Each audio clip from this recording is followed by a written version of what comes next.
Assalamualaikum warahmatullahi wabarakatuh. Kembali lagi di video pembelajaran metodologi penelitian dengan dosen pengampu Bapak Fatur AS SEMM. Bersama saya Nabitul Hasanah dengan akhiran NIM 216 dari kelas Manajemen E angkatan 2021. Di video kali ini akan membahas materi tentang populasi, sampel, dan teknik sampling. Langsung saja ke pembahasannya.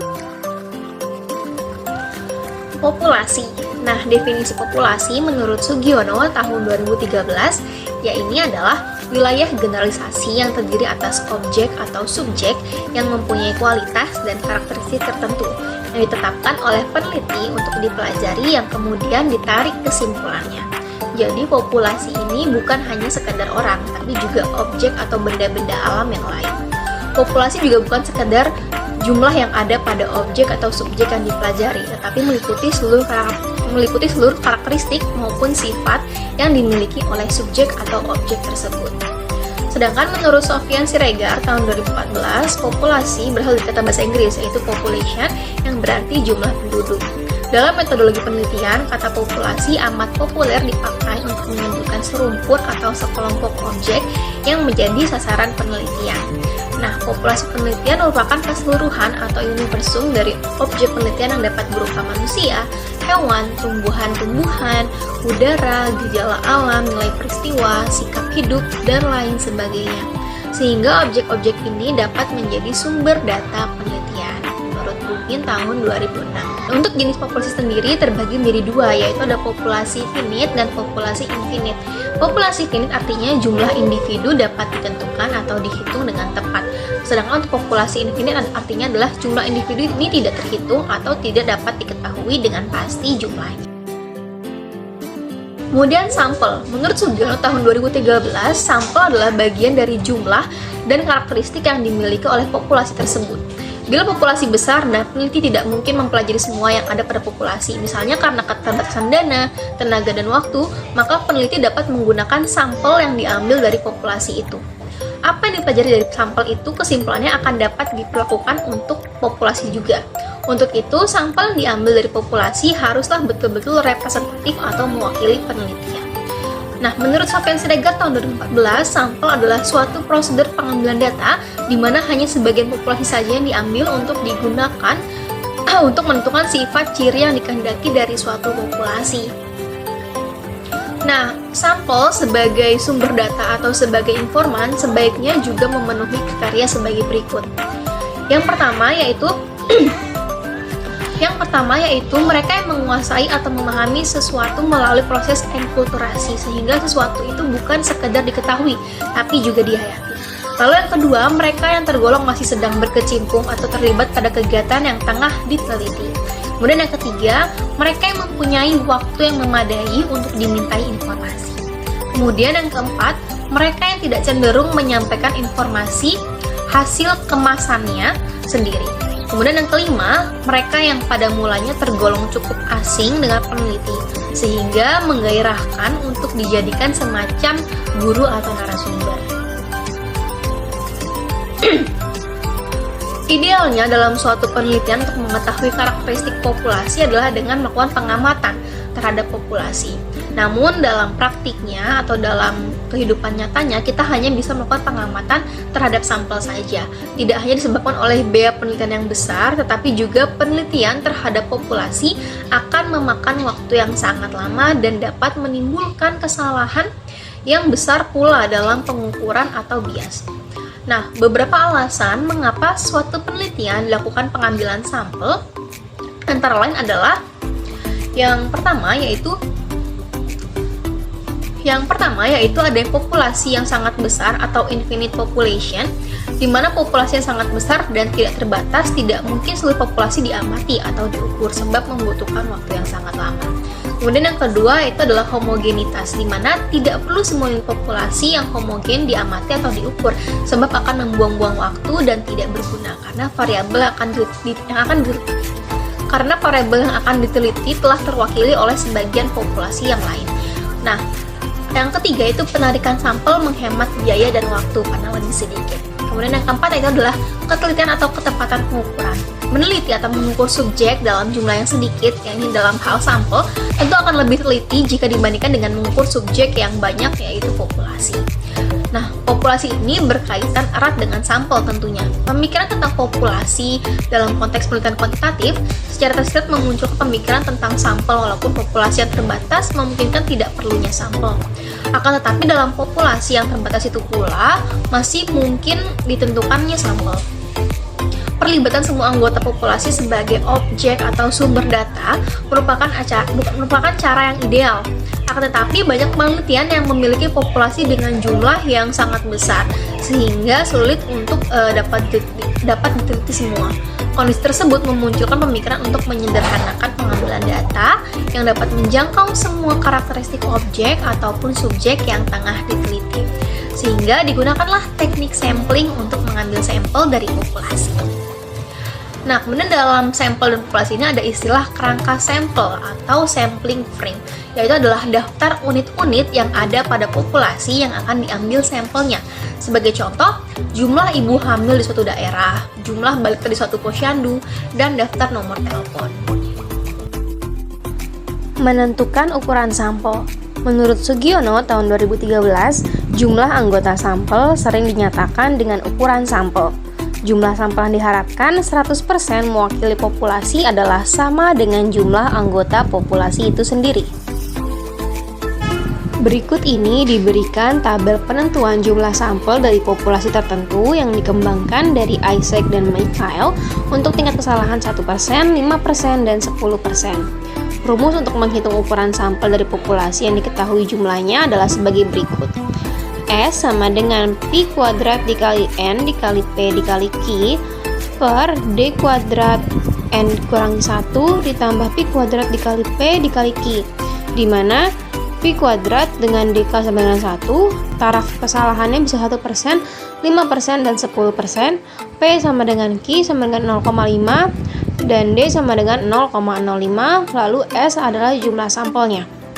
Berdasarkan rumus tersebut dapat dihitung jumlah sampel dari populasi mulai dari 10 sampai 1 juta dan dapat dilihat pada tabel bahwa makin besar taraf kesalahan maka akan semakin kecil ukuran sampel. Ada beberapa teknik yang dapat digunakan dalam menentukan ukuran sampel dari suatu populasi, antara lainnya yakni ada teknik solving dengan rumus yaitu N sama dengan N per 1 ditambah NE dikali 2, di mana N ini adalah sampel, lalu N besar adalah populasi, dan E adalah perkiraan tingkat kesalahannya. Lalu jumlah populasi jika tidak diketahui menggunakan pendekatan Isaac-Michael dengan rumus yaitu N sama dengan dalam kurung ZA per 2 dikali P dikali Q per E kali 2 dengan keterangan N sama dengan sampel, P sama dengan proporsi populasi, Q sama dengan 1 dikurangi P, dan Z adalah tingkat kepercayaan atau signifikan, dan E adalah margin of error. Menurut Glenn D. Israel dari University of Florida tahun 1992, mengemukakan pertimbangan dalam menentukan ukuran sampel atau sample size. Untuk penelitian yaitu ada the level of precision, the confidence level, dan degree of variability. Yang pertama yaitu the level of precision. Level of precision merupakan tingkat kepresisian suatu sampel atau sering juga disebut sebagai sampling error atau kesalahan sampel. Tingkat kepresisian atau kesalahan sampel ini ditujukan dengan perbandingan antara rata-rata populasi dengan rata-rata sampel. Lalu yang kedua, the confidence level, yaitu merupakan tingkat kepercayaan suatu sampel. Teori ini berdasarkan pada asumsi bahwa populasi berdistribusi normal atau populasi itu merupakan kumpulan sampel-sampel yang dapat diambil secara berulang-ulang. Dengan demikian, kepercayaan sampel yang diambil dari populasi bersifat peluang. Suatu sampel yang diambil dari populasi mempunyai kepercayaan 95% atau kesalahan 5%. Berarti setiap satu sampel yang diambil dari populasi tersebut akan ada 5 sampel yang salah atau tidak representatif. Dalam pengambilan sampel, kesalahan ini ditetapkan terlebih dahulu, biasanya menggunakan kesalahan 5% atau 1%. Yang ketiga yaitu degree of variability, yakni merupakan derajat variabilitas suatu populasi. Populasi yang variabilitasnya tinggi berarti sangat heterogen. The more heterogeneous the population, the larger the sample size required to obtain a given level of precision. The less variable atau more homogeneous a population, the smaller the sample size. Hal ini berarti bila populasi semakin heterogen, maka ukuran sampel akan semakin besar. Dan sebaliknya, bila populasi homogen, maka ukuran sampel akan semakin kecil. Dalam populasi suatu penelitian, ada yang jumlahnya tidak diketahui atau infinite, dan ada yang diketahui jumlahnya atau finite. Oleh karena itu, dalam melakukan perhitungan ukuran jumlah sampel yang akan digunakan, juga memperhatikan kedua jenis populasi tersebut. Berikut ini, perhitungan ukuran sampel dari populasi yang tidak diketahui jumlahnya, dan dari populasi yang diketahui jumlahnya. Yang pertama, dari populasi yang tidak diketahui jumlahnya. Bila jumlah populasi dalam penelitian tidak diketahui secara pasti jumlahnya, maka perhitungan jumlah sampel dapat menggunakan rumus Chokran seperti yang ditunjukkan pada rumus, yaitu N sama dengan Z kuadrat dikali P dikali Q per E kuadrat. Dengan N sama dengan jumlah sampel yang diperlukan, Z adalah harga dalam kurs normal untuk simpanan 5% dengan nilai 1,96, P adalah peluang benar 50% atau 0,5, Q peluang salah 50% atau 0,5, dan E adalah tingkat kesalahan sampel atau sampling error, biasanya sebesar 5%. Kemudian yang kedua adalah populasi yang diketahui jumlahnya.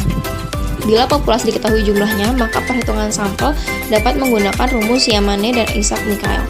Rumus Yamane yaitu adalah N sama dengan N besar per 1 ditambah N dikali E kuadrat, di mana N kecil adalah jumlah sampel yang diperlukan, N besar adalah jumlah populasi, dan E adalah tingkat kesalahan sampel atau sampling error, biasanya sebesar 5%.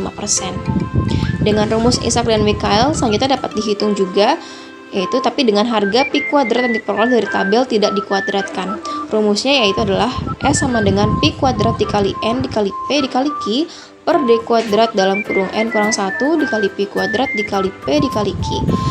Dengan S yaitu adalah jumlah sampel, D adalah perbedaan antara rata populasi dengan rata-rata sampel atau sampling error per tingkat kepresisian sampel, yaitu 5% atau 0,05. N besar adalah jumlah populasi, P adalah peluang benar 50%, dan Q adalah peluang salah 50%. Jenis teknik penentuan sampel. Untuk menentukan sampel dalam penelitian, terdapat berbagai teknik pengambilan sampel yang digunakan. Teknik sampling berdasarkan adanya randomisasi, yakni pengambilan subjek secara acak dari kumpulannya. Dapat dikelompokkan menjadi dua, yaitu sampling non-probabilitas dan sampling probabilitas. Teknik-teknik sampling tersebut dapat dilihat pada skema berikut. Yang termasuk ke dalam kelompok probabilitas sampling adalah simple random sampling, proportionate stratified random sampling, disproportionate stratified random sampling, dan area cluster sampling atau disebut juga sebagai sampling menurut daerah. Sedangkan yang termasuk dalam jenis non-probability sampling adalah sampling sistematis, sampling kuota, sampling aksidental, purposive sampling, sampling jenuh, dan snowball sampling. Dan untuk probability sampling sendiri adalah salah satu teknik pengambilan sampel yang memberikan peluang yang sama bagi setiap unsur atau anggota populasi untuk dipilih menjadi anggota sampel. Dengan probability sampling, maka pengambilan sampel secara acak atau random dari populasi yang ada. Sedangkan untuk non-probability sampling adalah salah satu teknik pengambilan sampel yang tidak memberikan peluang atau kesempatan yang sama bagi setiap unsur atau anggota populasi untuk dipilih menjadi sampel. Untuk probability sampling yang pertama yaitu ada simple random sampling. Simple random sampling dinyatakan simple atau sederhana karena pengambilan sampel anggota populasi dilakukan secara acak tanpa memperhatikan strata yang ada dalam populasi itu. Simple random sampling adalah teknik untuk mendapatkan sampel yang langsung dilakukan pada unit sampling. Maka setiap unit sampling sebagai unsur populasi yang terkecil memperoleh peluang yang sama untuk menjadi sampel atau untuk mewakili populasinya. Cara tersebut dilakukan bila anggota populasi dianggap homogen. Teknik tersebut dapat dipergunakan bila jumlah unit sampling dalam satu populasi tidak terlalu besar. Kemudian yang kedua ini adalah proportionate stratified random sampling, yaitu adalah sampling yang biasa digunakan pada populasi yang mempunyai susunan bertingkat atau berlapis-lapis. Teknik ini digunakan bila populasi mempunyai anggota atau unsur yang tidak homogen dan berstrata secara proporsional. Kelemahan dari cara ini adalah jika tidak ada investigasi mengenai daftar subjek maka tidak dapat membuat strata. Kemudian yang ketiga adalah disproportionate stratified random sampling, Ini adalah sampling yang digunakan untuk menentukan jumlah sampel bila populasinya berstrata tapi kurang proporsional. Kemudian yang keempat adalah cluster sampling atau area sampling, yaitu adalah teknik pengambilan sampel yang digunakan bila mana populasi tidak terdiri dari individu-individu, melainkan terdiri dari kelompok-kelompok atau cluster. Teknik sampling daerah atau area ini digunakan untuk menentukan sampel bila objek yang diteliti atau sumber data sangat luas. Kelemahannya adalah dilihat dari tingkat error samplingnya. Jika lebih baik dibandingkan dengan pengambilan sampel misalkan strata, karena sangat sulit memperoleh klaster yang benar-benar sama tingkat heterogenitasnya dengan klaster yang lain di dalam populasi. Lanjut ke non-probability sampling. Yang pertama ada sampling sistematis atau systematic sampling. Itu adalah teknik penentuan sampel berdasarkan urutan dari anggota populasi yang telah diberi nomor urut. Kemudian yang kedua ada sampling kuota atau kuota sampling. Itu adalah teknik untuk menentukan sampel dari populasi yang mempunyai ciri-ciri tertentu sampai jumlah atau kuota yang diinginkan. Teknik ini jumlah populasinya tidak diperhitungkan, akan tetapi diklasifikasikan dalam beberapa kelompok. Sampel diambil dengan memberikan jatah atau quorum terhadap suatu kelompok tertentu. Pengumpulan data dilakukan langsung pada unit sampling.